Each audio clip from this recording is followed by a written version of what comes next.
Hello बच्चों।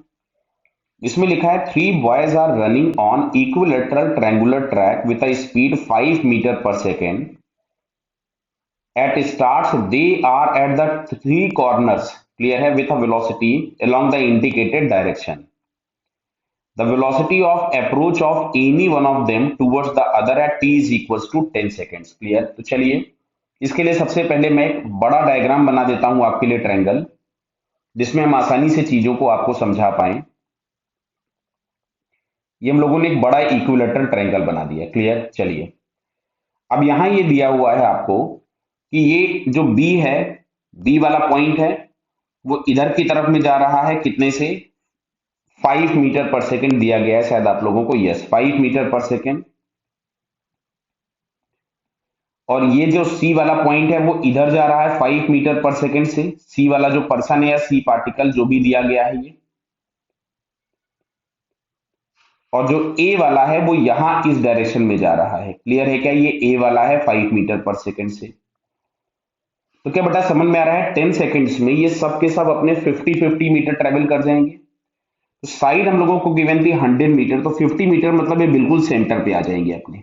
ये यहां आ जाएगा सी बी ए इस तरह से। क्लियर है? ये समझ में आ रहा है ना बेटा? तो ये अब अगर हम लोग देखेंगे तो ये इस तरीके से एक ट्रायंगल पे मूव कर रहे होंगे इस वाले पे, मतलब ये इस ट्रायंगल पे पहुंच चुके हैं। अच्छे समझ में आ रहा है? सारी साइड्स आपके पास फिर से सेम हो गई, यानी सारे एंगल्स आपके पास वापस से 60 डिग्री हो जाएंगे। ये आपके पास आ रहा है 5 मीटर पर सेकेंड, ए की वेलोसिटी। ये बी यहां पहुंच चुका है, इसकी वेलोसिटी इस डायरेक्शन में है 5 मीटर पर सेकेंड। और सी यहां है और इसकी वेलोसिटी इस डायरेक्शन में है 5 मीटर पर सेकेंड। क्लियर बताइए?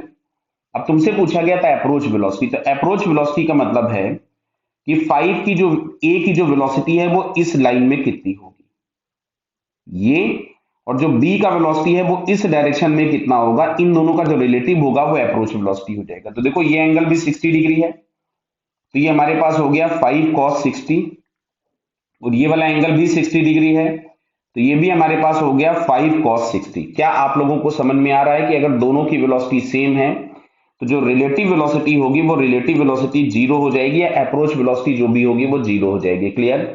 तो यहां से हम लोगों को फोर्थ वाला आंसर इसमें करेक्ट दिखता है। Clear? So fourth answer is the correct answer. Okay बेटा, ऑल द बेस्ट।